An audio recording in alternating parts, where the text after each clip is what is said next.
In this program, Hursley Park number 4, we hear from Jack Hockley about the implications of the recent reorganization. We visit a PC application fair. We hear about government programs in South Bank. We see the official opening of our new environmental test facility, F Block. And we close our program with glimpses from the retirees' annual dinner. First, that report from Jack. As I said in the last video, the new relationship with the Entry Systems Division means a significant change of focus for many of us at Hursley. As you know, ESD is responsible for developing entry-level products, such as the PC and its associated software. I have already had 2 reviews with Ed Kafori, ESD Vice President of Development, to discuss how our old CPD plan should be adapted to fit into ESD requirements. Because of its high volume of business, ESD looks for a bigger and faster return on development investment than we could have got from our old plan. The advanced function development activity in Phil Austin's area will still provide a vital part of ESD's and IBM's future offerings, and indeed it is acknowledged that we shall add significant value to ESD strategies. However, our experience with current products has shown a slower rate of takeoff than we originally projected. We now see that we can spread this product investment over a longer period and still lead advanced application growth in the PC marketplace. In turn, this provides the means to allocate resources to work on additional product opportunities. Phil Austin presented a new plan proposal along these lines to Ed Kafori last week. Ed endorsed all features of the plan, which includes a new product offering, originally suggested by himself, that gives us an important role in the traditional PC product range. He has requested us to produce formal initial business plans as soon as possible. I am convinced that these new ideas will provide a fast takeoff and high revenue mission, and with this boost, we will be able to fund continued advanced product work. Phil Austin and I are very encouraged by the direction and progress we have made over the last 2 months, and we feel confident that our move to ESD was absolutely right for Hursley. We will of course keep you all informed as further progress is made.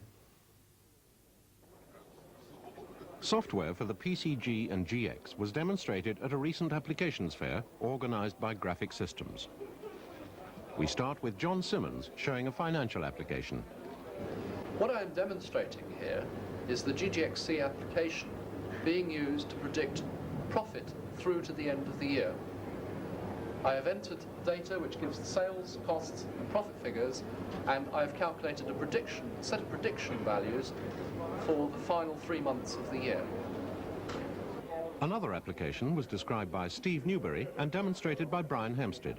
In machine technology, we are looking at various vendor systems that we can use for designing chips and cards and boards.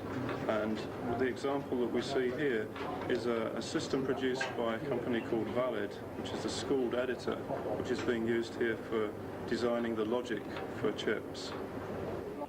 We also saw the GA emulator shown here by Dick Clark. The emulator replaces earlier IBM equipment. It has down in the bottom part here the functions of local zoom, hard copy and screen erase. When the complete picture is drawn, I can interact with it from the host. And finally, the tiger's head was created using the GGXA graphics editor, described here by John Gibbard. This is the graphic editor application, which is part of the GGXA product.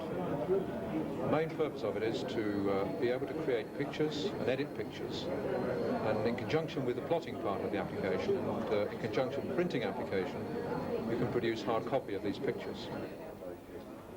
There were 150 visitors to Hursley's applications fair, but this number would have raised no eyebrows at IBM's newest location in London, South Bank, where over 10,000 visitors per month are expected this year. Near Waterloo Bridge and between the National Theatre and London Weekend Television, South Bank contrasts dramatically with Hursley's pastoral surroundings.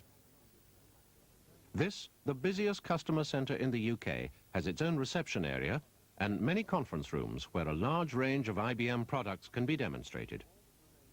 Excellent performance and applications will always remain key factors in selling IBM's products. But selling our products no longer depends solely on excellence. Acceptance of IBM by the community in general, and more specifically our image as perceived by national governments, is of growing importance.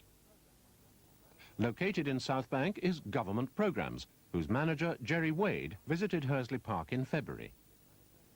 We asked Jerry to explain why he was in Hursley. I'm here to talk to your senior managers about the role of government programs and the contribution that Hursley makes to our activities. The role of government programs, which is based at South Bank, is to coordinate the company's non-marketing relationship with government. This means that we are responsible for being aware of all the public policy issues that are of interest to IBM in fields such as information technology, telecommunications, and trade. Having identified those issues and discussed them with management, we then assist in the preparation of a company position and the communication of that position to civil servants, parliamentarians, and others.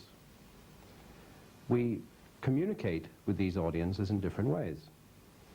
We arrange calls on ministers, we organize briefings for civil servants and MPs, and we also organize visits.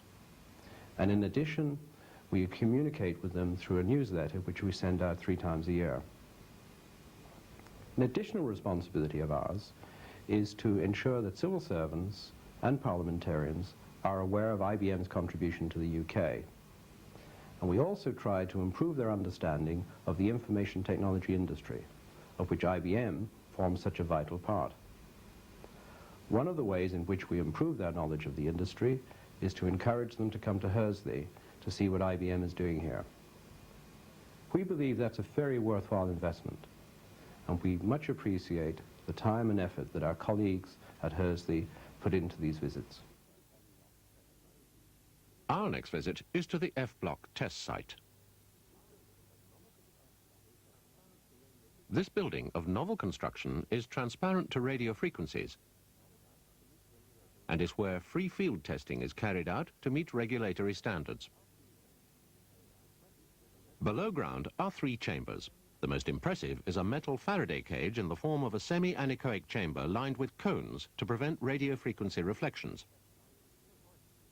This totally shielded test facility is vital in helping identify problem areas in our products. Next to the chamber is a control and instrumentation area and a service area. This new test facility is now fully commissioned. Test personnel and users heard Jack Hockley at the official opening allude to the complexity of the building structure. Dave Biddle came and gave me a status report on F Block, and he said, it's caught fire, it's flooded, and it's structurally unsound. That's right. But apart from that, it's coming along very nicely.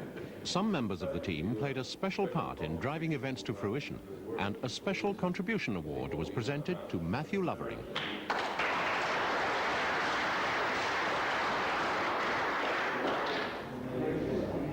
After a break for refreshments, the anechoic chamber and instrument lab were visited. The new facilities are already in great demand, with both first and second shifts fully booked well into 1987. Among the guests were Arthur Raleigh and Peter Coe, who had been connected with the early stages of planning for F Block before their retirement. Just a week later, they were back at Hursley for the 1985 annual dinner for retirees and their guests. Table settings checked and staff briefed, all was ready in the cafeteria. In the coffee lounge, old acquaintances were renewed, and to the strains of soft music, another retirees' dinner was in full swing. This is just one of the ways in which IBM keeps in touch.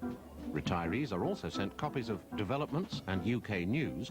They attend open days, and of course they visit the laboratory to use some of our facilities, such as the library.